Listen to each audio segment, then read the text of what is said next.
आज इस सेशन में हम लोग देखेंगे पाइथन में क्लासेस और ऑब्जेक्ट्स के टॉपिक में कंस्ट्रक्टर कि पाइथन में आप लोग कंस्ट्रक्टर कैसे क्रिएट कर सकते हो और उसको यूज कैसे कर सकते हो। तो कंस्ट्रक्टर क्या होते हैं? हमारे किसी भी क्लास के फंक्शन होते हैं जो जिनको हमें अलग से कॉल नहीं करना पड़ता। जब भी आप उस क्लास का ऑब्जेक्ट क्रिएट करोगे तो वो फंक्शन अपने आप एग्जीक्यूट हो जाते हैं।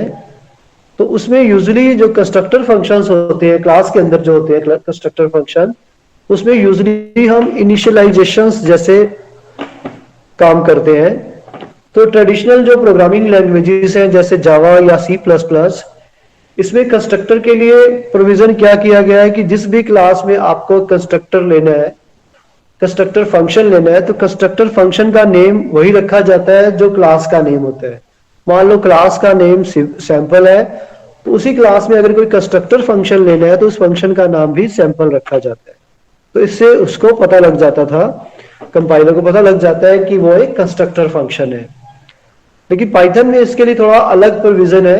वो कैसे है कि पाइथन में हम लोग कंस्ट्रक्टर को कैसे क्रिएट करेंगे वो देखते हैं। तो उसके पहले हम देखते हैं कि कंस्ट्रक्टर के टाइप्स कौन कौन से हैं। तो बेसिकली दो तरह के कंस्ट्रक्टर होते हैं। एक होते हैं पैरामीटराइज्ड कंस्ट्रक्टर और दूसरे नॉन पैरामीटराइज्ड कंस्ट्रक्टर, यानी ऐसे कंस्ट्रक्टर फंक्शंस जिनको आप पैरामीटर्स पास करते हो। जब भी आप उस क्लास का ऑब्जेक्ट क्रिएट करोगे तो उसको हम बोलेंगे पैरामीटराइज्ड कंस्ट्रक्टर। और ऐसे कंस्ट्रक्टर जिनको आप पैरामीटर पास नहीं करते उनको बोलते हैं नॉन पैरामीटराइज्ड कंस्ट्रक्टर्स। इन दोनों ही टाइप के कंस्ट्रक्टर का एक एक एग्जांपल देखेंगे और साथ में हम लोग ये आइडिया भी क्लियर करेंगे कि कंस्ट्रक्टर्स को हम पाइथन में कैसे क्रिएट कर सकते हैं।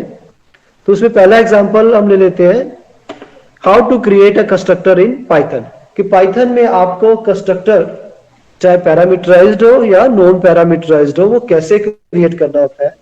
तो उसके लिए आपको एक मेथड यूज करना होता है जिसका नाम है इनिट, INIT। इसके शुरू में भी दो बार आपको हाइफन सिंबल टाइप करना है और इनिट के टी के बाद भी दो बार हाइफन। स्क्रीन पर विजिबल है, आप देख पा रहे हो। इनिट के शुरू में एक छोटी सी लाइन बनी हुई है, इनिट के बाद भी दो बार एक छोटी लाइन है। बेसिकली दो बार हाइफन सिंबल टाइप्ड है। उसके बाद ट्रेडिशनली जो आपकी पैरेंथेसिस है। तो इससे पता लगता है कि ये एक कंस्ट्रक्टर फंक्शन है। The init method simulates the constructor of the class. Init method is called when the class is instantiated. It accepts the self keyword as a first argument, which allows accessing the attributes or methods of the class. कि इसमें आपकी जो class जो भी अगर parameterised है तो इसकी ब्रैकेट में वो पैरामीटर्स लिखोगे, साथ में एक सेल्फ कीवर्ड साथ में यूज होगा जो एज अ फर्स्ट पैरामीटर होगा। एक एग्जांपल देखते हैं जिससे आपको क्लियर हो जाएगा how to create a constructor in Python. तो पहला एग्जांपल हम लोग नॉन पैरामीटराइज्ड कंस्ट्रक्टर का देख लेते हैं। यहां मैंने क्लास डिक्लेयर की है जिसका नाम है सैंपल। तो उसके लिए यूज किया है कीवर्ड क्लास सैंपल, फिर कोलन लिखा है। इस क्लास में मैंने दो मेंबर फंक्शंस लिए, मैंने येलो से इंडिकेट किया उनको। पहला जो मेंबर फंक्शन है वो एक कंस्ट्रक्टर है, उसका नाम हमने क्या लिया, इनिट लिया है। उसको जो पैरामीटर सेल्फ तो इसका कीवर्ड है, इसको पास करना ही है। इसकी बॉडी के अंदर मैंने लिख दिया print you are in constructor. अगर इस क्लास का जब भी हम ऑब्जेक्ट क्रिएट करेंगे ये बॉडी अपने आप एग्जीक्यूट होगी और आउटपुट में लिखा हुआ आएगा यू आर इन कंस्ट्रक्टर। साथ में ही क्लास में मैंने एक डिस्प्ले नाम का फंक्शन ले लिया है। ये कंस्ट्रक्टर नहीं है, डिस्प्ले एक ऑर्डिनरी जो स्केलर समझ सकते हो, एक मेथड है इसका क्लास का सैंपल का।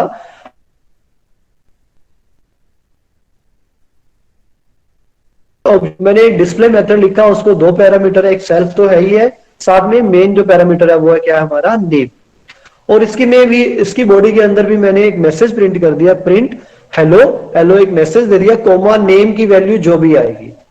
ठीक है, जब इसको कॉल करेंगे तो नेम इज अ पैरामीटर। मान लो उसमें नेम में आपका अजय लिखा हुआ है तो हेलो अजय, कुछ भी जो आप पास करोगे। तो ये तो हो गया हमारी क्लास की डेफिनेशन और उसमें दो फंक्शंस लिए हैं। पहला हमारा क्या है कंस्ट्रक्टर और दूसरा क्या है, एक हमने अलग से फंक्शन ले लिया display to print message any message. अब मेन प्रोग्राम में आ जाओ नीचे। सेकंड लास्ट लाइन देखो, मैंने एक ऑब्जेक्ट क्रिएट किया है, ऑब्जेक्ट का नाम लिया है एस ओबीजे। तो ये हमारा पाइथन में मेथड है कोई ऑब्जेक्ट क्रिएट करने का, object name is equal to class name. तो मैंने लिखा s OBJ is equal to sample, तो इससे एस ओबीजे नाम का ऑब्जेक्ट क्रिएट हुआ। जैसे ही ये ऑब्जेक्ट क्रिएट होगा, सैंपल क्लास का जो कंस्ट्रक्टर है ये रन हो जाएगा, तो आपकी स्क्रीन पर ये लिखा हुआ आएगा यू आर इन कंस्ट्रक्टर। उसके बाद दूसरी लाइन में लिखा है एस ओबीजे डॉट डिस्प्ले। इससे क्या होगा, हमारे ऑब्जेक्ट का जो डिस्प्ले फंक्शन है वो कॉल होगा, उसको हमने पैरामीटर पास कर दिया वर्ड। तो क्या होगा, डिस्प्ले पैरामीटर, डिस्प्ले मेथड क्या करता है, इसको जो भी पास करोगे उसके शुरू में हेलो लिख के इसको प्रिंट कर देगा। तो इस पूरे प्रोग्राम की जो आउटपुट है वो क्या आएगी, you are in, first line रहेगी आउटपुट में यू आर इन कंस्ट्रक्टर, और सेकंड लाइन रहेगी हेलो वर्ल्ड।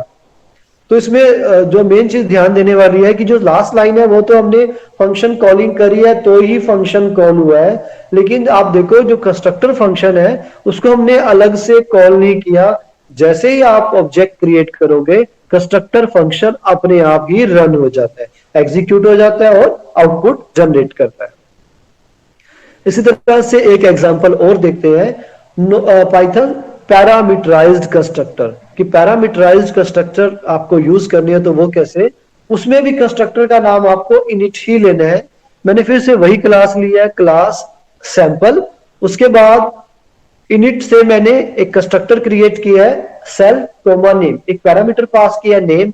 सेल्फ तो इसका कंपल्सरी पैरामीटर है ही है, इसके अंदर मैंने प्रिंट में लिखा कंस्ट्रक्टर के अंदर this is example of parameterized constructor, और इसी के अंदर मैंने लिख दिया self dot name is name. ठीक है, कि जो नेम पास होगा वो सेल्फ डॉट नेम को असाइन हो जाएगा। अब इस पर्टिकुलर कंस्ट्रक्टर को हमें जब भी हम इस क्लास का ऑब्जेक्ट क्रिएट करेंगे, इसको हमें कॉल करने की जरूरत नहीं। ये दो स्टेटमेंट जो इसकी बॉडी में लिखी हुई है ये अपने आप ही एग्जीक्यूट हो जाएगी। अब मैंने साथ में एक फंक्शन लिखा है def show self print hello self dot name. तो ये क्या करेगा, हेलो मैसेज के साथ में जो सेल्फ डॉट नेम को वैल्यू असाइन हुई है कंस्ट्रक्टर के थ्रू उसको प्रिंट कर देगा। अब मेन प्रोग्राम में आप आओ, इससे आपको क्लियर होगा। मैंने एक ऑब्जेक्ट क्रिएट किया है S OBJ is equal to sample word, क्योंकि ये एक पैरामीटराइज्ड कंस्ट्रक्टर हम यूज करने जा रहे हैं। तो देखो क्लास की ब्रैकेट में मैंने दिया वर्ड, तो word as a parameter pass हो जाएगा हमारे प्रोग्राम के, हमारी क्लास के कंस्ट्रक्टर को। तो कंस्ट्रक्टर में जो नेम पैरामीटर है उसको एक वर्ड मैसेज पास हो जाएगा। उसके बाद आपने लिखा एस ओबीजे डॉट शो, तो एस ओबीजे का जो शो मेथड है ये रन होगा। तो फाइनली आउटपुट क्या होगी, आउटपुट की पहली लाइन ये रहेगी this is example of parameterized constructor, और अगली लाइन में लिखा हुआ आएगा हेलो वर्ल्ड। तो this is example of parameterized constructor का जो मेथड है वो क्या है, हमारा कंस्ट्रक्टर मेथड है। इसको हमने कॉल नहीं किया, ये अपने आप ही आ गया। और मेन प्रोग्राम में आप देखो, लेकिन शो मेथड को हमने कॉल किया है, और इसमें हमने कंस्ट्रक्टर को पैरामीटर पास किया है ऑब्जेक्ट क्रिएट करते वक्त। हमने लिखा है S OBJ is equal to sample word, तो word as a word string as a parameter हमारे कंस्ट्रक्टर को पास हो जाएगा। उसके बाद बात करते हैं कि डिफॉल्ट कंस्ट्रक्टर, जब कोई कंस्ट्रक्टर ना लिखा हो तो क्या होता है। तो उस केस में क्या होगा, कंस्ट्रक्टर फंक्शन अपने आप ही क्रिएट हो जाता है और रन हो जाता है, इसको हम बोलते हैं डिफॉल्ट कंस्ट्रक्टर। एग्जांपल देखो आप स्क्रीन पर, मैंने एक क्लास क्रिएट की स्टूडेंट, इसे मैंने दो वेरिएबल दे दिया, roll number is equal to 1, name is equal to John. उसके बाद मैंने एक फंक्शन डिफाइन किया है display self print self dot roll number self dot name. उसके बाद मेन प्रोग्राम में मैंने एक st नाम का ऑब्जेक्ट क्रिएट किया, st is equal to student और st डॉट डिस्प्ले।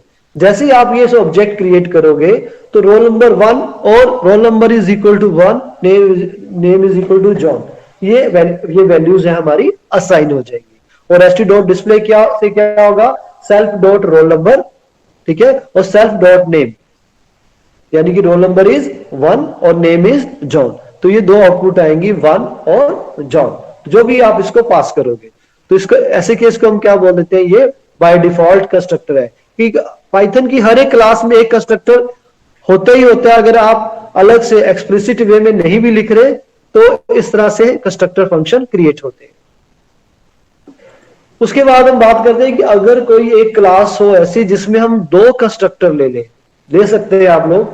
मैंने सैंपल लिखा है क्लास सैंपल, इसमें मैंने दो कंस्ट्रक्टर ले लिए, एक लिखा डेप्थ तो सबसे पहली लाइन में you are in first constructor, फिर मैंने सेम क्योंकि दोनों का नेम दोनों फंक्शंस का नेम वही है जो इसमें अलाउड है इनिट, अब दो है।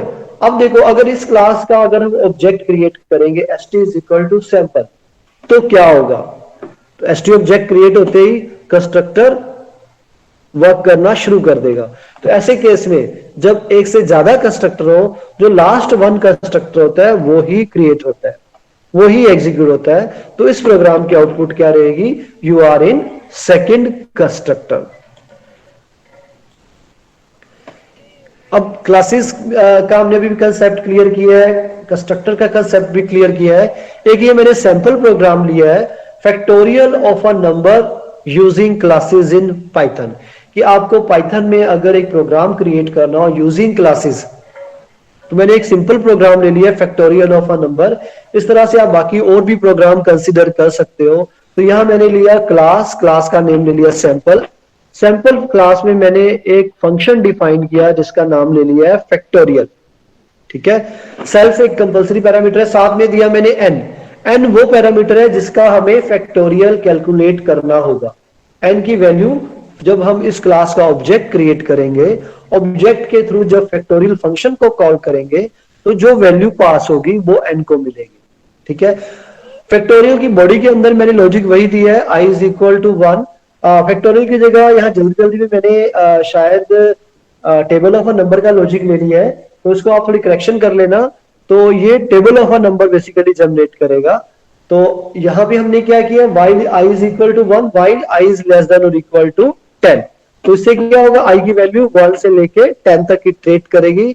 और प्रिंट के अंदर हमने क्या किया है, आई इंटू एन, आई की वैल्यू क्या है 1, एन की वैल्यू वो है जो आपके प्रोग्राम के थ्रू आएगी। मान लो एन की वैल्यू 5 आई, तो फर्स्ट इटरेशन में क्या होगा 1 इंटू 5, 5 प्रिंट होगा, फिर 1 plus 1, I is equal to I plus 1 है तो 1 प्लस 1 इज 2। फाइल लूप चलता रहेगा जब तक आई की वैल्यू 10 नहीं हो जाती। अब मेन प्रोग्राम में आ जाते हैं। मेन प्रोग्राम में मैंने S1 नाम का एक ऑब्जेक्ट क्रिएट कर दिया है सैंपल क्लास का, तो S1 is equal to sample. उसके बाद एक प्रिंट स्टेटमेंट दिया, प्रिंट एंटर अ नंबर, कि स्क्रीन पर डिस्प्ले आएगा एंटर अ नंबर। तो आप एक नंबर एंटर करोगे, x is equal to int input, कि आप एक वैल्यू सप्लाई करोगे। मान लो x को आपने वैल्यू सप्लाई की 5, तो x की वैल्यू क्या हो जाएगी 5 हो जाएगी। अब हम ऑब्जेक्ट क्या फैक्टोरियल फंक्शन कॉल करेंगे, तो उसका मेथड क्या है, object name dot function name. तो S1 डॉट फैक्टोरियल ब्रैकेट में मैंने x लिखा है, तो x की वैल्यू वो है जो आपने अभी भी रीड की है। मान लो आपने 5 रीड किया, S1 डॉट फैक्टोरियल ब्रैकेट में क्या आ गया 5, तो ये वैल्यू हमारे फैक्टोरियल फंक्शन में n को कॉपी हो जाएगी। तो 5 का जो टेबल है आप प्रिंट कर पाओगे। तो ये था हमारा टेबल ऑफ अ नंबर। अगर फैक्टोरियल भी करना हो तो इसमें माइनर से आपको चेंजेस करने हैं, वो आप करके प्रैक्टिस कर सकते हो, या हमारे अगले सेशन में हम लोग उसको कवर कर लेंगे।